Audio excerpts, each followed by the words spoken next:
In this video, I want to talk about the operation expertise during the Theater of Conquest events that you are going to be participating in. This is a semi-newer feature. It's been around for a little while now, but it's still somewhat fresh, and this will be good, especially for new players that are transitioning for the first time into Theater of Conquest events. So with that being said, we are going to jump in and take a look, and I'm going to give you my thoughts and opinions on each one of these and which one is ultimately going to be the best option for you.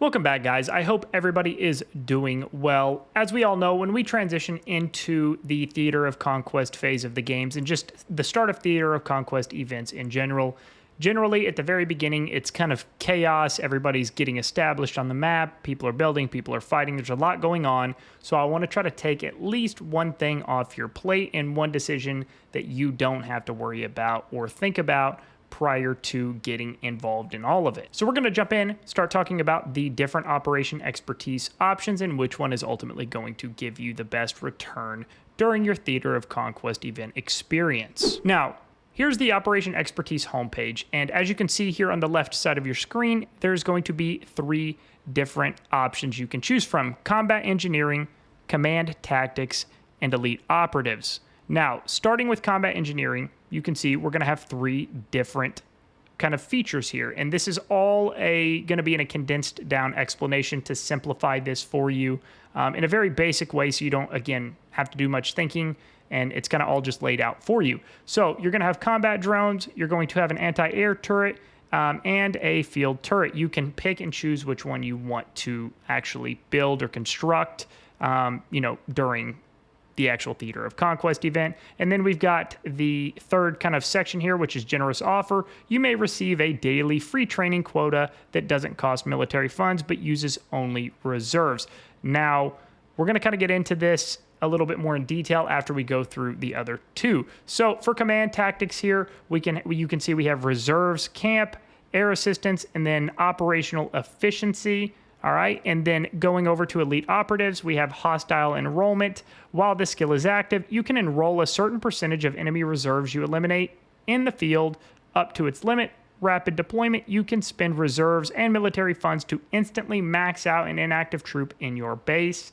And then quick rebuild, you can use this skill to restore a portion of your base's HP the first time it relocates each day after being deployed. Now, in a nutshell, all three of these are going to offer some form of benefit to you, and it really kind of depends on your playstyle. So in a nutshell, combat engineering is what I would consider kind of the most well-rounded, if you will, option with this operation expertise feature. It's going to give you some capabilities for actual buildings on the map in terms of the anti-air turret and the field turret.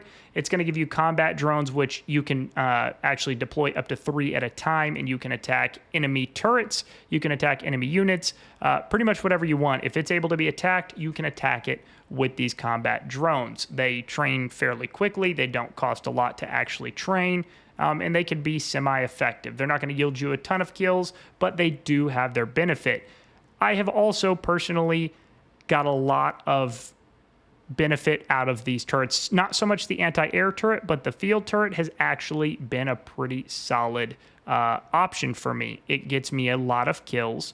People generally combat field turrets with combat drones, since the combat drones do a lot of damage to the field turret and the anti-air turret specifically. But a swarm of 3 drones, that's the max amount of drones that you can build at a time. A swarm of 3 drones does not kill a field turret, but it does get you 90 kills in the process of them running their 3 drones into your field turret. It generally takes about 4 drones to finish off one field turret that is at max health. So you're going to get 90 kills just from somebody trying to kill your field turret, let alone any actual troops in the open field that are running around and get targeted by your field turret or any Air Force units that your anti-air turret might target. Now, underneath that, the generous offer is not that big of a deal. You're going to have a daily free training quota that doesn't cost military funds. So basically, you can train a unit, for just reserves, no military funds. It's not that impactful one way or another. Jumping down to command tactics, this is actually one that I was very excited for when this feature came out, and I was very, very disappointed with it once it was actually released, because leading up to this, they were talking about, oh, well, army group leaders need to be rewarded for their time and actually leading troops, and I couldn't agree more. I think rewarding army group leaders is very important. I think they are the most important part of the success of any alliance in the game, but I think they are the most overlooked members of an alliance, generally speaking, and the most under-rewarded members of an alliance, generally speaking. And so here's why I say that. So reserve camps, you can build reserve camps on the map to store the reserves and military funds of alliance members. Once an army group is formed, the leader can use the stored supplies to train and recruit troops. This is actually almost pointless. The idea behind it is spectacular. It truly is. But members have to actually, or like I should say, the army group leader actually has to build the reserve camp, and then the members of the army group have to send to the reserve camp, which most almost never do. And then that's where you can kind of pull from. So even if a member goes offline, it's going to give you the reserves and the military funds to actually retrain the troops for those members in your group, even if they're offline. So the idea, the concept there is wonderful. The actual application is not. Now, moving down the list here, we've got air assistance. When leading an army group, you'll be able to damage enemy Air Force units or enemy Air Force troops using air support.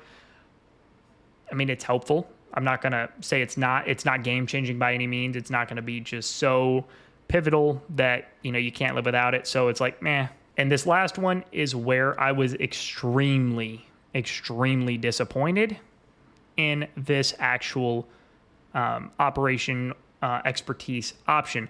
Operational efficiency. When leading an army group, eliminating enemy reserves will earn you extra kill points that count towards your conquest ranking. It's so minuscule. The amount of extra points you get is so few. It's about, I believe, 9 extra points. It's like 1% extra, which is a joke.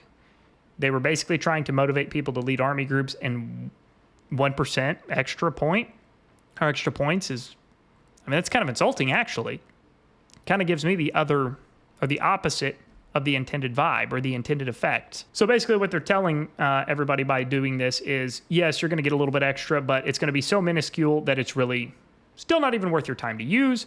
I was thinking that because leading up to this, they were, hyping this up like you were going to get army group leaders were going to get just a super big, I don't want to say buff, but a super big reward, if you will. Maybe that's the better word to use by leading army. They were basically hyping it up in a way that they were saying that you are going to want to be an army group leader because of the benefits that you're going to gain from this feature, and it really didn't move the needle at all.